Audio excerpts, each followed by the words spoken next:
उसमें भी सर्वाधिक 80 से एबव डोनर जो थे। महिला दिवस का आयोजन रखा गया था और आज का जो विजय दिवस का प्रोग्राम रखा।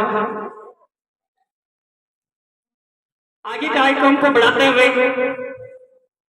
मैं साला परिवार के निदेशक श्री सतीश जी को आमंत्रित करना चाहूंगा, जो कि हर पल कठिन परिस्थितियों में साथ देने वाले तथा एक्सीलेंट की नींव रखने वाले श्री सतीश जी को, उनके लिए मैं दो चंद शब्द बोलूंगा कि आगे बढ़ने का सिलसिला जारी है। संघर्षों की दास्तां जारी है। एक्सीलेंट इंस्टीट्यूट नंबर 1 पर रहे, ये जिद हमारी है और दुआ करो कि सलामत रहे ये हौसला इनका। ये चिराग कई आंधियों पर भारी है, ये चिराग कई आंधियों पर भारी है। तो सतीश जी को आमंत्रित करूंगा कि वो आए और इस विजय दिवस के मौके पर दो शब्द बोल करके बच्चों को मार्गदर्शित करें। तो एक बार जोरदार ताली बजाकर इनका स्वागत करें।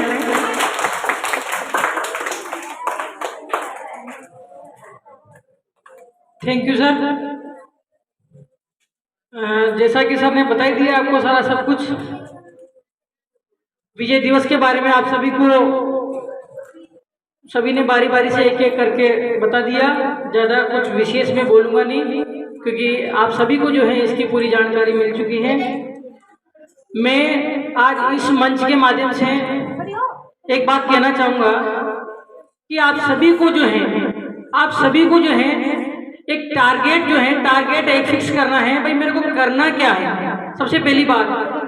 और उस टारगेट को अचीव करने के लिए, उस लक्ष्य को प्राप्त करने के लिए आपको जीतोड़ मेहनत करनी है। मेहनत से देखिए, कभी कोई आदमी मेहनत से मरता नहीं, ध्यान रख लेना।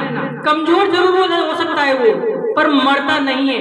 तो आपको करना क्या है, आपको अपना लक्ष्य निर्धारित करना है और उस लक्ष्य को निर्धारित करके लक्ष्य को प्राप्त करने के लिए लगातार रात दिन मेहनत करनी है और एक दिन जो है आपको वो मुकाम हासिल करना है। जो लोग अपने लक्ष्य को बीच में छोड़ देते हैं वो कहीं न कहीं, अभी थोड़े दिन पहले मैंने स्टेटस लगाया था, आप सभी ने देखा, सभी का बहुत प्यार मिला उस पर। वो सुनाई देता हूँ मैं कि मुकेश अंबानी जो है गाड़ी लेके जा रहा था, बीच में तूफान आया तो ड्राइवर ने बोला कि गाड़ी रोक दूं, कि भाई मत रोक, तो गाड़ी को चलने दे। फिर थोड़ी देर और आगे चलता है, वो कहता है कि रोक दूं, अब तो बहुत ज्यादा भयंकर तूफान और ज्यादा ऊपर हो गया, कि रोक दूं, कि नहीं तू चलने दे आगे।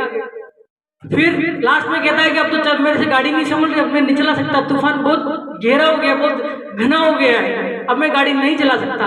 तो अंबानी ने बोला भाई मत रोक, तो चलने दे। अब थोड़ी सी दूर और जब आगे गए तो मौसम साफ हो गया, मतलब कि वो जो तूफान था वो निकल गया। तो फिर अंबानी ने बोला कि अब तो गाड़ी रोक दे, बोले से अब कोई दिक्कत नहीं है। फिर ड्राइवर ने बोला अंबानी से कि भाई आपने पहले तूफान में तो मेरे से गाड़ी रोकने के लिए नहीं कहा, अब जब मौसम साफ आ गया तो आप क्यों कह रहे हो भाई गाड़ी रोक दे। तो फिर अंबानी ने कहा कि उधर देखो, आप पीछे देखो, जो तूफान में रुक गए थे, जो तूफान के डर से रुक गए थे, वो अभी भी वहीं खड़े हुए हैं। अपन तूफान को चीरते हुए आगे निकले हैं, इसलिए अपन सभी से आगे आ चुके हैं। तो बिल्कुल जो है आपको परिस्थितियों से घबराना नहीं है। परिस्थितियां किसके हिस्से नहीं आती, कठिनाइयां किसके हिस्से नहीं आती। कठिनाइयां समस्या सबके हैं। माँ बीमार थी, पैसे नहीं था, ये थे, रुपए थे, ये सब फालतू बातें हैं, इनको कोई नहीं सुनता। जमाना केवल आपकी मेहनत देखता है, आपकी सफलता देखता है, सुनना नहीं चाहता। आप मुंह से कितना भी कह दो मैं ऐसा हूं वैसा हूं, नहीं सुनेगा कोई नहीं। दिखाना पड़ेगा आपको, करके दिखाना पड़ेगा कि हाँ मैंने ये करा है। और जब आप करते हो ना तो फिर भीड़ अपने आप ही पीछे हो जाती है, किसी को बुलाने की जरूरत नहीं पड़ती। तो मेरा यही कहने का मतलब आशय है कि आप अपने लक्ष्य जो है एक निर्धारित करें और उसका पूरे तन मन के साथ जो है आप उसका पीछा करें। सफलता निस्संदेह एक दिन जो है आपके कदम चूमेगी। क्योंकि आज का जो कार्यक्रम है वो विजय दिवस शहीदों के सम्मान में हमने जो है रखा है। सभी ने अपने अपने हिसाब से बोला, तो चूंकि मेरी भी जिम्मेदारी बनती है कि मैं भी शहीदों के सम्मान में कुछ न कुछ बोलूं, और सारा सब कुछ तो बोल ही दिया। गीत वीत मेरे को आते नहीं है भाई, पर फिर भी कोशिश करता हूँ, क्योंकि मैं नहीं बोलूंगा, अगर मैं ही नहीं बोलूंगा फिर तुम कैसे बोलोगे, इसलिए मेरी जिम्मेदारी ज्यादा बनती है। और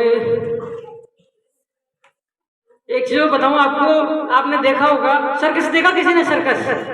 सर्कस देखा? देखा ही सर्कस? आजकल नहीं चलते, पहले जमाने में चलते थे। पता है सर्कस में क्या होता था? एक लड़की सामने खड़ी होती थी, सामने एक लड़की खड़ी होती थी, उसके सर के ऊपर एक एप्पल रखा जाता था, सेब रखते थे ना, और सामने एक लड़का रहता था, उसके हाथ में एक चाकू रहता था, चाकू, और उस लड़के की आंखों पर पट्टी बांध दी जाती थी, लड़के की आंखों पर पट्टी बांध दी जाती थी। सामने लड़की खड़ी है, उसके सर पे एक एप्पल रख दिया। अब वो लड़का उस चाकू को फेंकता है, और वो चाकू जो है जाके उस एप्पल को लगता है, यहाँ लगता है, और यहाँ लग जाए तो लड़की मर जाए। अब एक चीज बताओ कि जब लड़का चाकू को फेंकेगा, उसकी आंखों में पट्टी बंधी हुई है, बताओ उस लड़के को कितने % भरोसा है कि वो चाकू से एप्पल पे लगेगा? कितने % भरोसा है? मतलब 100% से भी ज्यादा। मतलब उसको पूरा कॉन्फिडेंस है कि चाकू जो है एप्पल को ही लगेगा। ठीक है, अब मान लो वो लड़का चाकू नहीं फेंके, मतलब इतना एक्सपर्ट नहीं हो, वो लड़का उस लड़की से जाके बोले कि तू खड़ी रहे और मैं कोशिश करता हूँ चाकू फेंकने की, तो वो रुकेगी? लड़की नहीं रुकेगी। मैं कोशिश करता हूँ, कोशिश करना चाह रहा है, वो कोशिश कर रहा है कि मैं तू खड़ी रहे, मैं चाकू फेंकता हूँ, वो नहीं रुकेगी, पक जाएगी वहां से, कहीं ना कहीं मार दे अपने को। पर उन दोनों के बीच इतनी तगड़ी अंडरस्टैंडिंग रहती है कि वो लड़का चाकू फेंकता है और वो चाकू जो है एप्पल को ही लगता है। कहने का आशय ये है कि लड़के को 100% भरोसा होता है कि चाकू से एप्पल को ही लगेगा। ठीक है, तो आपको भी क्या करना है, आपको भी इतना % मतलब आपको भरोसा होना चाहिए कि जो मैं कर रहा हूं बिल्कुल सत्य है, बाकी सब गलत है, मैं जो कर रहा हूं वही सत्य है। क्यों? दुनिया कहती कि कोशिश करने वालों की कभी हार नहीं होती, गलत है। कोशिश करने वालों की तो हार ही होती है, मैं कह रहा हूं कोशिश करने वालों की कभी हार नहीं होती, गलत बात है ये। कोशिश करने वालों की हार नहीं होती, कोशिश मत करो। देखिए कोशिश का मतलब क्या होता है? कोशिश का मतलब आलसी हुआ। कोशिश भाई मैं कोशिश करता हूँ, काम को करने की कोशिश करता हूँ, आप यूं क्यों नहीं कहते? मैं काम को करके ही रहूंगा। कोशिश मत करो। कोशिश शब्द क्या आता है? कोशिश का मतलब आप डाइसी हो, आप आलसी हो। मतलब आपको पूरा भरोसा रहना चाहिए कि मैं जो कर रहा हूँ वो बिल्कुल सत्य है। कोशिश वहां की जाती है, जैसे मान लो मैं फर्स्ट ग्रेड की तैयारी कर रहा हूँ और मैं सेकंड ग्रेड की भी कर रहा हूँ, 2 ऑप्शन है मेरे पास, तो भाई कोशिश कर रहा हूँ मैं फर्स्ट ग्रेड की तैयारी करने का। फर्स्ट ग्रेड में हो जाएगा ठीक है, नहीं तो सेकंड में हो जाएगा, सेकंड में तो फर्स्ट में हो जाएगा। जब आप 2 ऑप्शन के चक्कर में रहते हो, ए और बी, जब आप 2 ऑप्शन के चक्कर में रहते हो तो आप थोड़े से आलसी हो जाते हो।